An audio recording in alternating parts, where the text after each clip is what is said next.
Bonjour à tous et bienvenue dans 6 minutes chrono, l'émission quotidienne de Lyon Capitale. Nous recevons aujourd'hui Pierre Oliver, bonjour. Bonjour. Merci d'avoir accepté notre invitation. Vous êtes maire du 2e arrondissement de Lyon et président de l'opposition. Alors, lors du dernier conseil métropolitain, les élus écologistes ont voté la transformation de 1700 places de parking souterrain, dont 1300 pour la presqu'île. Alors, fait plutôt original pour un maire, vous avez lancé une pétition. Alors, avant d'attaquer le fond, sur la forme, pourquoi une pétition ? En fait, si vous voulez, ce que j'ai voulu par cette pétition, c'est montrer à l'exécutif métropolitain écologiste qu'il y a une opposition finalement assez forte, que ce soit des habitants du 2e, mais aussi des habitants de la métropole, sur ce projet de suppression de 1700 places de parking à Lyon.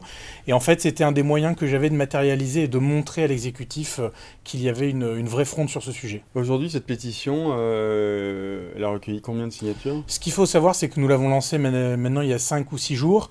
On est autour de 1000 signatures par jour à peu près. Donc là, on est autour de 5000 personnes qui ont déjà signé cette pétition. Et il faut savoir qu'on va aussi essayer d'aller plus loin en proposant notamment à nos commerçants du centre-ville de pouvoir eux-mêmes faire signer cette pétition aux différentes personnes qui viennent consommer notamment le week-end chez eux. Et l'idée, c'est que, donc vous disiez 1000 signataires par jour, donc là, on va rapidement atteindre les 6, 7000, 8000 signatures.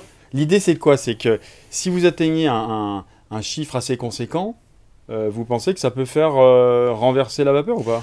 Moi, j'en suis convaincu. En tout cas, je l'espère, parce que les écologistes nous parlent systématiquement de démocratie participative, de consultation citoyenne.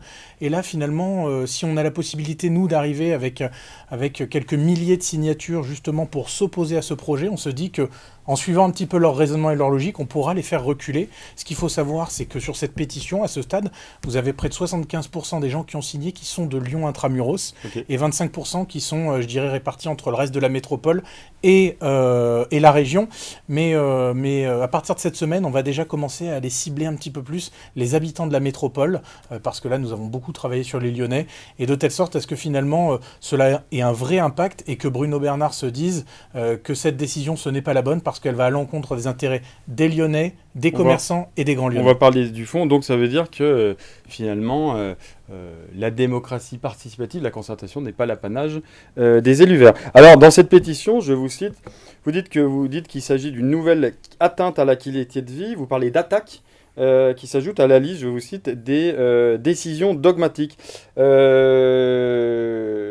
S'attaquer à la qualité de vie, vous n'y allez pas de main morte, parce que on peut se dire, très objectivement, si on supprime des places de parking, c'est en tout cas la démarche des Verts, c'est de dire plus il y a une offre de parking abondante et plus il y a de voitures. Donc est-ce que attaque, c'est pas un peu fort quand même ? En fait, on le voit aujourd'hui, l'avenir des villes, très sincèrement, elle tend vers moins de véhicules en ville. Et ça, on est tous d'accord. Mais pour qu'il y ait moins de véhicules en ville, ça veut dire quoi ? Ça veut dire en surface, il faut bien que ces véhicules, on puisse les faire se stationner quelque part. Et on le voit bien, il y a une politique qui est assez forte de leur côté pour supprimer des places en surface. Mais je pense que pour que nous puissions mieux partager l'espace commun, il faut justement que ces véhicules aillent dans les stationnements souterrains. Et ce que l'on voit, c'est que ces parkings sont systématiquement complets les week-ends. Et nous, avec mes élus, nous avons été à la rencontre le week-end dernier, ce week-end, des utilisateurs de ces parkings. Ils venaient des 4 coins de la métropole, ils venaient de Lyon, ils venaient de la région aussi. Et en fait, vous avez déjà entre 10 et 40 minutes d'attente devant chaque parking. Cette suppression, alors pour la presqu'île, ça va être 1300 places, ça fait près de 30% du volume de parking qui va être supprimé. C'est juste énorme et ça va être une vraie atteinte pour nos commerçants parce que, on le sait bien, pour que ces commerces du centre-ville qui fonctionnent, et d'ailleurs, ces commerces de centre-ville, j'en profite, sont à la fois des indépendants, sont à la fois des petits commerces, mais aussi de belles boutiques internationales.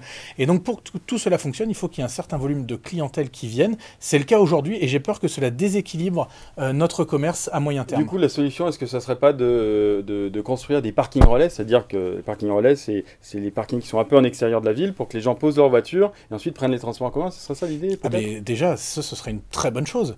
La réalité, c'est que les écologistes ne le veulent pas. Aujourd'hui, ils sont contre tout. Ils sont contre Alors, les parkings relais. Les écologistes disent qu'un Non, mais- parking égale un aspirateur à voiture. Non, mais ils sont contre les parkings relais qui permettraient justement d'amener un maximum de personnes. On penserait par exemple à un parking relais à l'entrée de la métropole sur l'axe Paris-Lyon, où vous pourriez attirer du monde derrière en centre-ville avec un réseau express, quel qu'il soit. Ça, ils sont contre. Ils sont contre les parkings souterrains en ville. Ils sont contre les parkings souterrains autour. Ils n'arrivent pas à faire fonctionner les métros. Je veux dire, aujourd'hui, quel que soit le sujet des mobilités, c'est un échec de la part du Grand Lyon. Et donc là-dessus, si on veut demain pouvoir revoir, je dirais, l'accessibilité au centre-ville, il faut trouver une solution. Ça ne peut pas être de dire on arrête de manière arbitraire le stationnement souterrain. C'est de dire on va vous proposer une alternative pour qu'il n'y ait plus de parking souterrain. Aujourd'hui, on met la charrue avant les bœufs. On sait que ça va être véritablement négatif pour nos commerçants et pour nos habitants. Et donc, c'est pour ça que nous, on le manifeste. Mais encore une fois, que la métropole nous propose une vraie vision globale des mobilités. Aujourd'hui, il n'y en a pas. Aujourd'hui, c'est des décisions qui sont prises depuis leur bureau parce qu'ils ne sortent jamais sur Google Earth, mais sans jamais aller voir la réalité du terrain. Et donc, c'est pour ça, nous, avec cette pétition, on a la volonté de leur montrer ce qu'est le terrain. Petite dernière question qui n'a rien à voir avec la suppression des 1700 places de stationnement.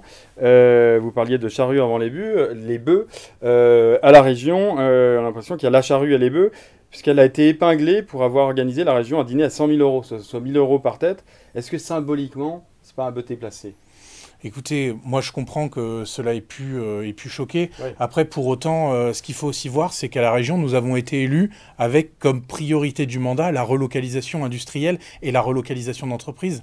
Et donc, si on veut pouvoir relocaliser et créer des emplois dans notre région, il faut bien qu'il y ait des lieux où les différents porteurs de projets, où les chefs de grandes entreprises puissent se voir entre grands décideurs pour essayer de créer de l'emploi. De créer et des moi, liens. Mais 1 000 euros par tête, est-ce que c'est pas... Sans aller très loin, je pense que vous prenez l'ensemble des grandes collectivités de ce pays, combien n'ont pas organisé de voyages aux États-Unis, en Chine, pour aller rencontrer différents acteurs. Vous savez, aujourd'hui, on est en concurrence avec, pas uniquement les régions françaises, on est en concurrence avec les régions allemandes, les régions italiennes, les régions espagnoles. Et nous, notre rôle aujourd'hui, c'est de gagner dans ce combat-là. Alors quand on voit les écologistes qui s'insurgent de ce repas, je peux le comprendre, mais eux, c'est parce qu'ils sont anticapitalistes, qu'ils ne veulent pas qu'il se crée de l'emploi. Depuis le début du mandat, la métropole ne cesse de renvoyer les porteurs de projets en leur disant « mais ne vous installez pas chez nous, allez ailleurs ». Mais nous, c'est strictement inverse. Et donc, c'est pour ça que là-dessus, je comprends que ces montants puissent un petit peu choquer, mais la réalité des faits, c'est que derrière, notre objectif, c'est de créer de l'emploi. Ok.